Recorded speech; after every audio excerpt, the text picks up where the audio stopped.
있으니까 여러분들 마음과 그리고 기도로 잘 적어주시면 좋겠습니다. 오늘 우리에게 주시는 하나님의 말씀은 출애굽기 2장 11절에서부터 22절 말씀 우리 한 절씩 교독하도록 하겠습니다. 구약성경 82페이지 출애굽기 2장 11절에서부터 22절 말씀 우리 한 절씩 교독합니다. 모세가 장성한 후에 한 번은 자기 형제들에게 나가서 그들이 고되게 노동하는 것을 보더니 어떤 애굽 사람이 한 히브리 사람 곧 자기 형제를 치는 것을 본지라.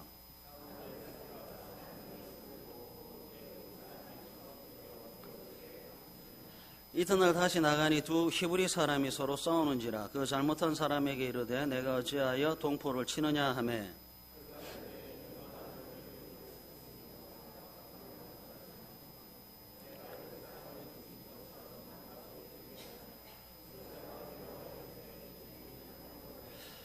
바로가 이를 듣고 모세를 죽이고자 하여 찾는지라. 모세가 바로의 낯을 피하여 미디안 땅에 머물며 하루는 우물 곁에 앉았더라.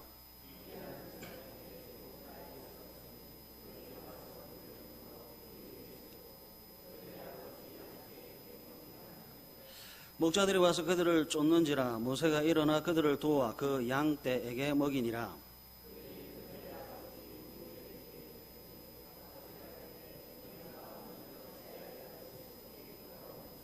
그들이 이르되 한 애굽 사람이 우리를 목자들의 손에서 건져내고 우리를 위하여 물을 길어 양떼에게 먹였나이다.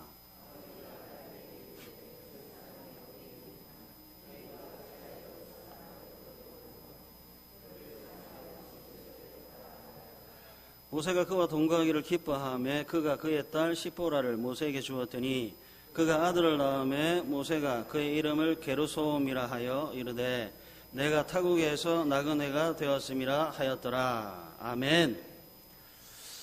호사다마라고 했던가요? 모세가 죽었다가 살아났잖아요. 모세가 가난했다가 부유해졌잖아요. 노예였다가 왕궁의 왕자가 됐습니다. 여기까지 보시면 모든 것이 잘 되고 있는 것처럼 보여요. 하나님의 이스라엘, 하나님의 교회를 향한 구원의 여정이 순항하고 있습니다. 그러다 갑자기 이상한 방향으로 급전개가 돼요. 살아났던 모세가 죽음의 땅 광야로 갑니다. 부유했던 모세가 가난해집니다. 왕자였던 모세가 도망자가 되고 목자가 됩니다. 그냥 잘 있던 모세가 어느 날 갑자기 왕궁에서 광야로 도망을 가게 됩니다. 낮아졌던 사람이 높아졌고 또 높아지고 높아지는 것이 아니라 낮아지고 더 낮아집니다. 이 알 수 없는 미스테리한 사건의 전말이 어떻게 시작되느냐. 출애굽기 2장 11절에서부터 14절입니다. 모세가 장성한 후에 한 번은 자기 형제들에게 나가서 그들이 고되게 노동하는 것을 보더니 어떤 애굽 사람이 한 히브리 사람 곧 자기 형제를 치는 것을 본지라. 좌우를 살펴 사람이 없는 것을 보고 그 애굽 사람을 쳐 죽이 모래 속에 감추니라. 이튿날 다시 나가니 두 히브리 사람이 서로 싸우는지라. 그 잘못한 사람에게 이르되 내가 어찌하여 동포를 치느냐 하매 그가 이르되 누가 너를 우리를 다스리는 자와 재판관으로 삼았느냐. 내가 애굽 사람을 죽인 것처럼 너도 죽이려느냐. 모세가 두려워하여 이르되 일이 탈로 되었다 합니다. 여러분, 출애굽기 2장 모세는 애굽의 왕자입니다. 그 뒤에 나오는 19절을 보시면 미디안의 여인들이 모세를 향해 한 애굽 사람이라고 합니다. 그죠? 그러면 모세는 누가 봐도 애굽 사람인 거예요. 애굽의 왕자고요. 이스라엘은 애굽의 노예입니다.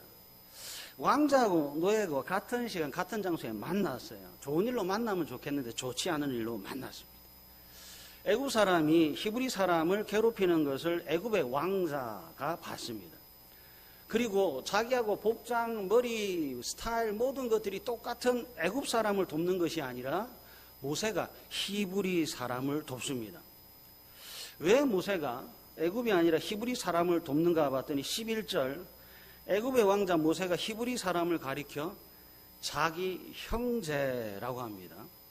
13절에는 동포라고 합니다. 겉모양은 애굽 사람임에 틀림이 없지만 그 속은 애굽 사람이 아니라 히브리 사람입니다. 그러니까 모세는 자신의 정체성을 누구보다도 정확하게 알고 있어요. 자신의 정체성을 정확하게 알고 있으니까 적이 누군지 아군이 누구인지를 분별할 수 있습니다. 세상과 교회를 구별하고 있습니다. 모세에게 이스라엘은 남이 아니라 형제이고 동포가 틀림이 없어요. 형제입니다. 동포입니다. 그래서 모세가 어려운 일 당하고 있는 그 형제를 모른 채 하지 않고 지나갑니다. 적극적으로 돕고 나섰습니다. 그래서 질문하고 싶어요. 여러분, 이 장면이 쉬운 장면입니까? 어려운 장면입니까? 3명밖에 없는 겁니다. 괴롭히고 있어요. 애굽의 왕자입니다. 그 일에 개입했을 때 어떤 일이 있을까요? 이익이 있을까요? 아니면 손해가 있을까요? 확실히 서지 않는 일이에요. 더군다나 이 일에 개입하지 않아도 왕자로서의 잃어버릴 게 전혀 없어요. 곰곰이 생각해 보시면 모세가 자기 형제, 자기 동포를 위하여 이 일에 개입한 것은 굉장히 어려운 겁니다. 쉬운 게 결코 아니에요. 더군다나 신분의 차이가 명확한 시대를 살고 있는 BC 1500년대 이 모세의 행동은 너무너무 부자연스러운 행동이에요. 왕자의 입장에서 얼마든지 노예들의 싸움과 다툼은 그냥 스치고 지나간도 아무런 상관이 없는 거예요. 2022년 5월에 서울 구로구 한 아파트 앞에서 60대 남성이 폭행을 당하고 사망하는 사건이 발생했습니다. 피해자가 피를 흘리며 쓰러졌고요. 그것을 보고 지나친 사람들을 CCTV로 확인해 보니까 50명입니다. 맞는 것을 보고 지나갔어요. 피를 흘리는 걸 보고 지나갔어요. 아무도 아무런 조치를 하지 않아요. 그렇게 15분이 지난 겁니다. 15분 뒤에 경찰이 도착했고 구급대가 도착했더니 피해자는 그만 숨을 거두고 말았습니다. 50명 중에 누군가가 전화 한 통화만 했으면 살아날 생명이 죽음에 이르는 거예요. 여러분, 선한 사마리아법이라고 하는 걸 혹시 들어보셨나요? 프랑스에 이 선한 사마리아법이 있는데요. 위험에 처해 있는 사람을 구조해 주지 않으면 징역 3개월 이상, 징역 5년 이하의 처하고요. 벌금 53만 원 이상 2,200만 원 이하의 벌금에 처한다고 해야 되겠습니다. 독일에도 이 선한 사마리아법이 있는데 도움이 필요한 사람에게 도움을 주지 않으면 징역 1년 이하 또는 벌금에 처한다라고 형법에 탁 명시를 해놨습니다. 곰곰이 한번 생각해 보세요. 왜 선한 사마리아법을 제정했을까요? 보고도 지나치는 사람이 너무나도 많기 때문에 그렇습니다. 나는 그 일과 나는 그 피해자와 아무런 상관이 없다는 거지요. 나는 그 사건에 나는 그 피해자와 아무리 상관이 없다고 하면서 지나치는 사람을 향하여 침묵의 살인자라고 합니다. 이 시각으로 모세를 보면 모세도 얼마든지 침묵의 살인자가 될 수 있지요. 괜한 사건에 휘말리면 골치만 아프잖아요. 그냥 지나쳐도 누구도 모세를 향하여 손가락질하거나 욕을 할 수가 없습니다. 왜냐하면 신분의 차이가 워낙 크기 때문에 그래요. 그럼에도 불구하고 모세가 동포의 형제의 일에 개입합니다. 왜 그렇지요? 무엇이 모세로 하여금 이 일에 개입하도록 했을까요? 히브리서 11장으로 한번 가보겠습니다. 오늘 본문을 잘 표시해 놓으시고요. 히브리서 11장으로 한번 가보세요. 히브리서 11장 24절, 25절, 26절에 보시면 모세가 형제와 동포를 도운 사건을 이제 평가하고 기록해 놓았는데 신약성경 365페이지 히브리서 11장 24절, 25절, 26절입니다. 다 찾으셨나요? 우리 한 목소리를 읽어보겠습니다. 시작. 믿음으로 모세는 장성하여 바로의 공주의 아들이라 칭함.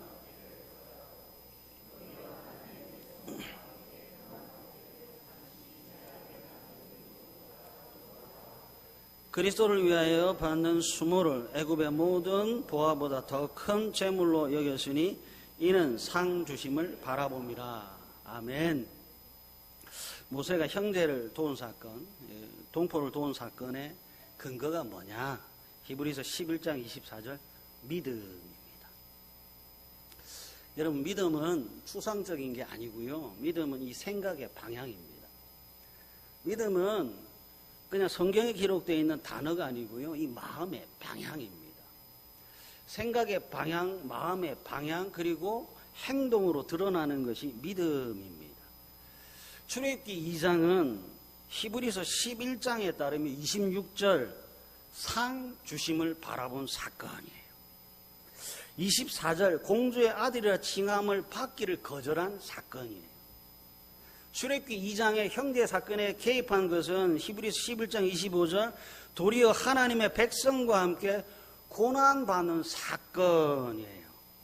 잠시 죄악의 낙을 누리는 것보다 그리스도를 위하여 받는 수모의 사건이 출애굽기 2장인 거예요. 모세의 생각이 어디 있는가를 보셔야 돼요. 모세의 마음이 어디 있는가를 보셔야 돼요. 그리고 결정한 행동이 모두 어디에 있는가를 보셔야 돼요. 모세는 애굽에서 성공하겠다 하는 게 아닙니다. 모세는 애굽에서 왕이 되겠다 하는 것이 목적이 아닙니다. 히브리서 11장 26절 다시 한번 보세요. 그리스도를 위하여 받는 수모를 그 다음 애굽의 모든 부하보다 더 큰 재물로 여겼으니 하네요. 모세가 생각하는 수모, 그 수모는 애굽에 있는 모든 부하를 다 준다고 해도 더 큰 재물이 수모당하는 것이다 라고 되어 있습니다. 그래서 기꺼이 히브리 사람을 도운 거예요. 형제를 도운 거예요. 우리 다대교회도 이런 일들이 많았으면 좋겠어요. 버스에 만나면 서로 못 본 척 하지 마십시오. 지하철 타고 가다가 봤는데 고개 휙 돌리지 마십시오. 돈 있으면 짜장면 한 그릇 사주시고 하십시오. 그게 형제 사랑이고 믿음입니다. 근데 여기 이제 문제가 하나가 있더라고요. 어떤 문제인가 봤더니 모세는 분명히 상 주심을 탁 바라봤는데 모세가 상 대신이 광야로 도망을 가는 겁니다. 모세가 믿음으로 애국과 히브리 사이에 개입을 했는데 왕궁에서 더 빨리 성공하거나 왕이 되는 것이 아니라 왕궁에서 미디안으로, 왕궁에서 광야로 낮아지고 또 낮아지더라 하는 겁니다. 그럼 이제 성경을 읽는 사람들이 이런 거예요. 야, 이거 믿음으로 살아봤자 별 볼 일 없네 하는 거예요.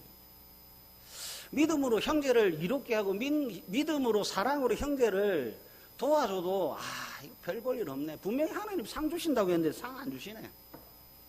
그냥 여기에서만 믿는 척하고 저쪽에서는 그냥 세상 방식대로 살아야지라고 하는 생각과 판단이 들어올 수가 있습니다. 여러분 잘 보셔야 돼요. 믿음은 언제나 도전받습니다. 항상 도전받습니다. 선을 행했는데 그 선이 선으로 돌아오지 않습니다. 아니라 광야가 나타납니다. 성경이 가르치는 믿음 생활이 어떤 걸 잘 보십시오. 말씀 따라 살았고 믿음 따라 살았고 형제를 사랑하며 살았음에도 불구하고 왕궁에서 더 좋은 왕궁으로 가는 것이 아니라 왕궁에서 미디안으로 쫓겨갑니다. 그럼 이게 틀린 겁니까? 이제 고민을 가만히 해보셔야 돼요. 하나님, 모세가 왜 낮아집니까? 믿음대로 살았는데 왜 왕궁에서 미디안으로 갑니까? 왜 믿음대로 살았고 말씀대로 살았고 형제를 사랑하며 살았는데 왜 높아지는 것이 아니라 낮아지지요? 오늘 출애굽기 2장 15절로 다시 한번 돌아가 볼래요? 출애굽기 2장 15절. 출애굽기 2장 15절의 시작이 바로가 이 일을 듣고 모세를 죽이고자 하여 찾는지라 합니다. 모세가 한 일을 바로가 어떻게 알았을까요? 누군가가 알렸기 때문일 거예요. 그럼 누가 알렸지요? 모세로부터 죽임을 당한 애굽 사람입니까? 아니면 모세가 애굽인을 죽인 장면을 목격한 이스라엘 사람입니까? 죽은 사람은 말이 없어요. 그러면 살아있는 사람이 증언할 수 있는데 이 모세를 밀고 한 사람은 애굽 사람이 아니라 이스라엘 사람입니다. 충격 안 받습니까? 믿음의 걸림돌이 세상이 아닙니다. 믿음의 걸림돌은 형제입니다. 그 형제인데 어떤 형제냐? 내가 도움을 준 형제입니다. 나를 넘어지게 하고 나를 낮아지게 한 것이 누군가 봤더니 세상에 있는 누군가가 아니라 내 옆에서 함께 할렐루야 찬송하며 예배하며 기도하며 함께 신앙생활했던 그 사람이 나를 넘어뜨리는 거예요. 왜 낮아졌다고요? 내가 도움을 준 내 형제입니다. 왜 광야로 도망가게 됐습니까? 내 믿음으로 내 사랑으로 건져줬던 그 사람이 나를 고발했기 때문에 그렇습니다. 여러분 보십시오. 모세는 믿음으로 형제를 사랑했는데 도움을 받은 형제들은 모세를 고발했습니다. 형제가 형제를 거절하고 동포가 동포를 거절합니다. 이스라엘 백성들이 구원자 모세를 거절합니다. 그래서 낮아지고 광야로 갑니다.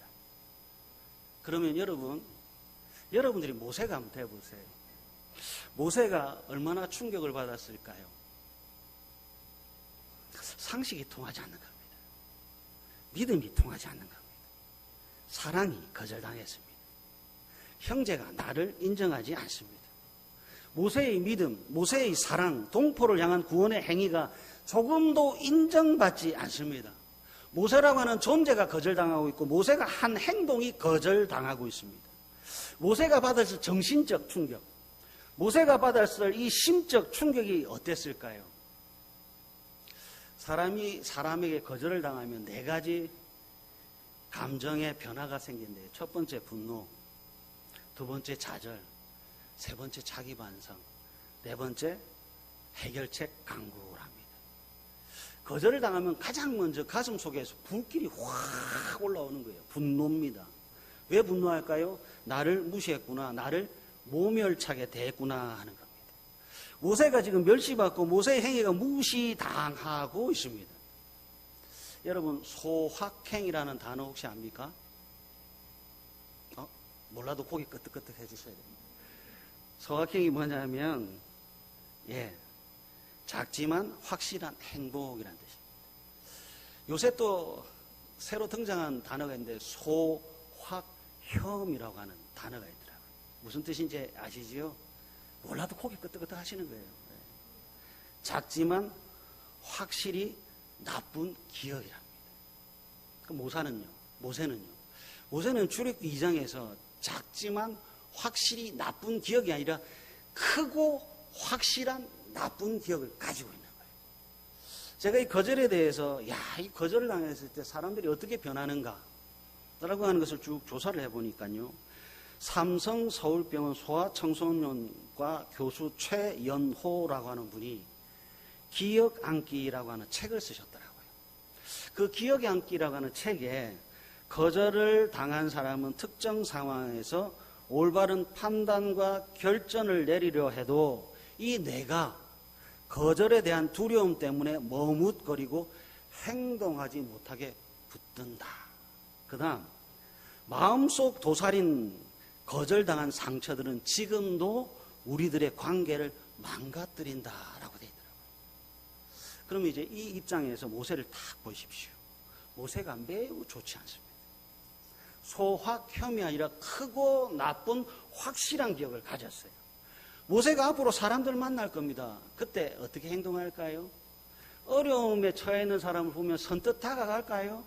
의학적으로 심리학적으로 이 의사에게 물어보면 힘듭니다. 그냥 피해 가십시오라고 진단하실 수 있습니다. 그런데 보세요. 출애굽기 2장 17절 한번 보십시오. 그리고 출애굽기 2장 19절 한번 보십시오. 출애굽기 2장 17절 목자들이 와서 그들을 쫓는지라 모세가 일어나 그들을 뭐하지요? 19절 그들이 이르되 한 애굽 사람이 우리를 목자들의 손에서 뭐하죠? 여러분 우리에게는 모세에게는 하나님이 있습니다. 저는 개인적으로 트라우마라고 하는 단어를 별로 좋아하지 않습니다. 트라우마가 큽니까? 하나님이 큽니까? 이거는 큰 소리로 대답해 주십시오. 하나님이 큽니까? 트라우마가 큽니까? 트라우마 속에서 트라우마에 빠지면 안 됩니다. 나쁜 기억 속에서 나쁜 것을 찾으면 안 됩니다. 하나님입니다. 모세에게는 하나님이 있습니다. 우리에게도 하나님이 있습니다. 한번 꺾였습니다. 한번 도망자가 됐습니다. 왕궁에서 광야로 왔습니다. 왔다고 하나님이 왕궁에만 있습니까? 아니요. 모세와 함께 하시는 하나님입니다. 모세는 믿음의 사람입니다. 저도 믿음의 사람이고 여러분도 믿음의 사람입니다.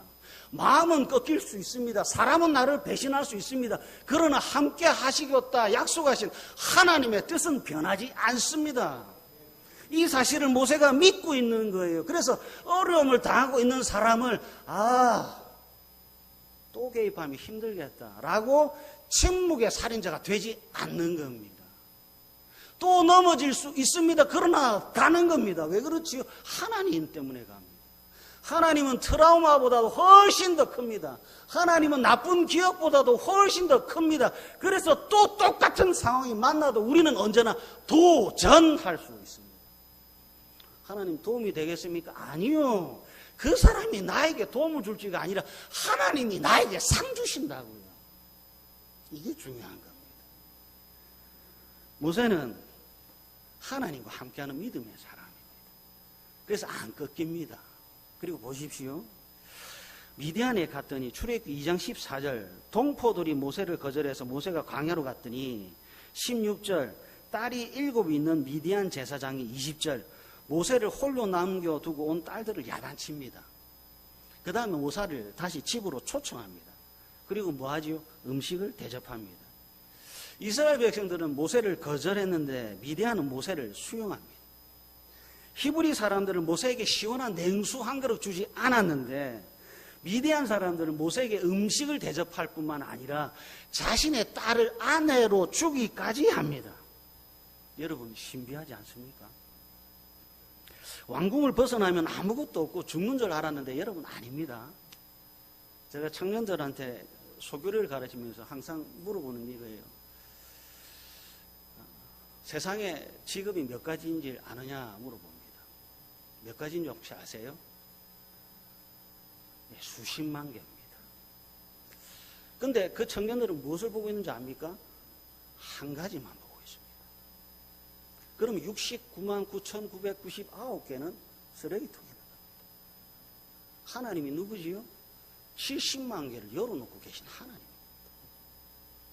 왕궁이 전부가 아니에요. 내가 보고 있는 것이 전부가 아니에요. 내가 계획한 것, 내가 뜻한 것이 전부가 아니에요. 우리 앞에 70만 개의 문들이 나를 기다리고 있는 거예요. 왕궁에서 모세가 거절당했다고 끝 아닙니다.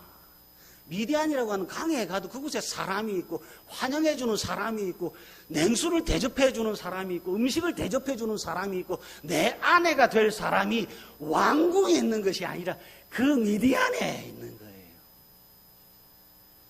하나님의 신비의 세계가 확 펼쳐집니다. 오늘 본문의 하이라이트가 출애굽기 2장 20절에서부터 22절입니다.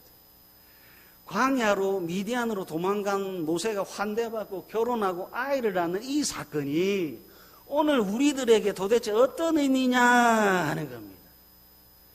여러분 성경을 꼼꼼하게 잘 읽으십시오. 성경 그 어디에도 모세를 하나님께서 구원자로 준비시키겠다는 내용이 한 구절도 없습니다. 형제들이 모세를 거절했고 모세는 도망자가 됐고 광야라고 갔고 결혼을 했고 아들을 낳았다가 전부입니다. 중요한 것은 이 의미와 내용이 신약에 어떻게 적용됐는가, 예수님에게 어떻게 적용이 됐는가, 오늘날 교회와 성도들이 어떻게 적용되는가에만 있습니다. 하나님께서 모세를 어떻게 훈련시켰는지는 없어요. 그러니까 그런 거 모르셔도 돼요. 중요한 것은 이 사건이 예수님과 이 사건이 저와 여러분들이 어떻게 적용되는가 하는 겁니다. 모세가 거절당했으면 이제 예수님도 거절당했을 거 아닙니까? 그렇죠? 찾아볼게요. 마태복음 2장으로 한번 가보겠습니다. 마태복음 2장 13절에서부터 15절 한번 보십시오.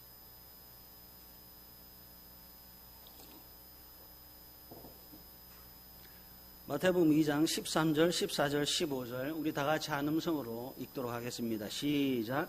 그들이 떠난 후에 주의 사자가 요셉에게 현몽하여 이르되 헤롯이 아기를 찾아 죽이려 하니 일어나 아기와 그의 어머니를 데리고 애굽으로 피하여 내가 내게 이르기까지 거기 있으라 하시니 요셉이 일어나서 밤에 아기와 그의 어머니를 데리고 애굽으로 떠나가 헤롯이 죽기까지 거기 있었으니 이 선지자를 통하여 말씀하신 바 애굽으로부터 내 아들을 불렀다 함을 이루려 하심이라. 아멘. 참 신비한 구절입니다. 모세는 애굽 왕이 죽이려 했잖아요. 근데 지금 예수님은 누가 죽이려고 하지요? 이스라엘 왕입니다. 모세는 형제들이 거절해 미디안으로 도망을 갔는데 예수님은 태어나자마자 헤롯 왕 때문에 이스라엘에서 애굽으로 피신을 갑니다. 출애굽이 아니라 출이스라엘입니다. 애굽에서 가나안으로 갔는데 신약에서 마태복음에서는 이스라엘에서 애굽으로 갑니다. 이 의미가 뭐냐? 예수님의 때가 모세의 때보다 더 악한 시대라고 하는 증거입니다. 증거 첫 번째, 헤롯 왕은 다윗의 후손이 아니라 에돔 족속입니다. 왕의 족보로 와야 되는 사람이 아니라 이상한 방법으로 왕이 돼 있고 이상한 왕법으로 된 왕이 진짜 왕인 예수님을 죽이라 합니다. 두 번째 증거, 대제사장은 한 명이 돼야 됩니다. 그런데 예수님 당시에 대제사장은 두 명입니다.